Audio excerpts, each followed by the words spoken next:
স্টেশনে এসেই দেখি ট্রেন ছেড়ে দিয়েছে, আর এতে করে আমার ছেলেটার খুবই মন খারাপ। সে ট্রেনে উঠতে পারলো না, ট্রেন দিয়ে যেতে পারলো না। তাকরিম ট্রেনের জন্যই অপেক্ষা করছিল, ট্রেন দিয়ে বাবার কাছে যাবে, সেই খুশিতে লাফাচ্ছিল। কিন্তু ট্রেন তো তাকরিমকে না নিয়ে চলে গেল, এর জন্য ওর খুবই মন খারাপ। আসসালামু আলাইকুম, হ্যালো এভরিওয়ান, আশা করছি সবাই ভালো আছেন। আমরাও আল্লাহর রহমতে ভালো আছি।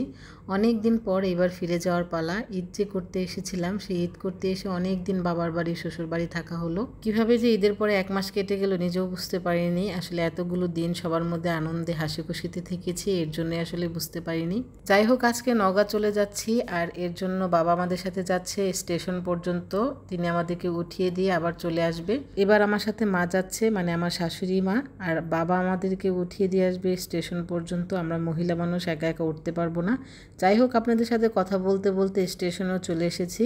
ওই যে দেখেন স্টেশন দেখা যাচ্ছে, আর স্টেশন অনেক কাজ চলছে, নতুন লাইন হচ্ছে নতুন সেতুর জন্য, এর জন্য অনেক কাজ চলছে। আমরা স্টেশনে এসেই দেখি ট্রেন চলে যাচ্ছে আমাদেরকে রেখেই। এর জন্য আমার ছেলেটার খুবই মন খারাপ। সে সারা রাস্তা বলে আসছিল যে ট্রেনে বাবা যাবে।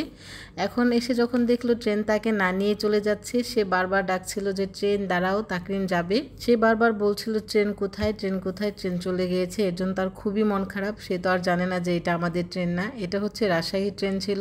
এই ট্রেনের পরে আমাদের ট্রেনটা আসবে, আমরা ট্রেনের জন্য অপেক্ষা করছিলাম। আর এই যে আমার দুই বাবা দাঁড়িয়ে দাঁড়িয়ে ট্রেন দেখছিল। একটা আমার ছোট বাবা, আরেকজন হচ্ছে আমার বড় বাবা। দুইজন নানা নাতি মিলে ট্রেন দেখছিল। নাতিনের তো খুবই মন খারাপ, বারবার নানা ভাইকে জিজ্ঞেস করছিল ট্রেন কেন চলে যাচ্ছে। সবাই আমার দুই বাবার জন্যই দোয়া করবেন, আল্লাহ তাদেরকে সুস্থ রাখুক, অনেক দিন পর্যন্ত বাঁচিয়ে রাখুক, নেক হায়াত দান করুক। আল্লাহ পৃথিবীর সকল বাবাদেরকেই সুস্থ রাখুক, নেক হায়াত দান করুক। ট্রেন যাওয়ার পর স্টেশন একদম ফাঁকা। এরপর আমাদের ট্রেনটা আসবে, আমরা সেই অপেক্ষায় বসে আছি। আর এদিক দিয়ে তাকরিম তার নানা ভাইয়ের সাথে চিপস কিনতে যাচ্ছে। সে তো খুবই খুশি, চিপস কিনবে। চিপস পেয়ে সে অনেক খুশি, একটা প্যাকেট নিয়ে সে দৌড়াচ্ছিল। আর তার চিপস লাগবে না, একটাতেই যথেষ্ট, সে অল্পতেই তুষ্ট।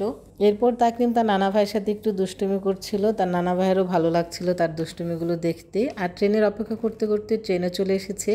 আজকে ট্রেন দাঁড়ানোর কথা ছিল 1 নম্বর লাইনে, কিন্তু কোনো কারণে 2 নম্বর লাইনে দাঁড়িয়েছে। আর ট্রেনে উঠতে খুবই কষ্ট হয়েছে আমাদের, যেহেতু উঁচু ট্রেন।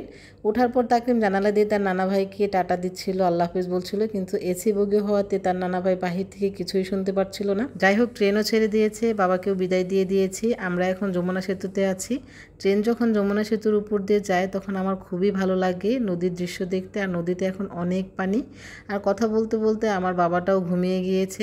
এখন ম্যাক্সিমাম ট্রেনগুলো অনেক লেট করে, আর হচ্ছে অনেক ক্রসিং পড়ে। আমাদেরও আজকে অনেক ক্রসিং পড়েছে। যে ট্রেন 12:30টায় পৌঁছার কথা, সেটা হচ্ছে 3টা বেজে গিয়েছে। যাই হোক, অবশেষে আমরা পৌঁছে গেছি, আমাদের গন্তব্যে স্টেশনে এসেছি। আর তাকরিমের বাবা আমাদেরকে নিতে এসেছে। তাকরিম তো তার বাবাকে দেখে অনেক খুশি হয়েছে। যখনই সে ট্রেনের দরজা থেকে তার বাবাকে দেখেছে, সে খুবই খুশি।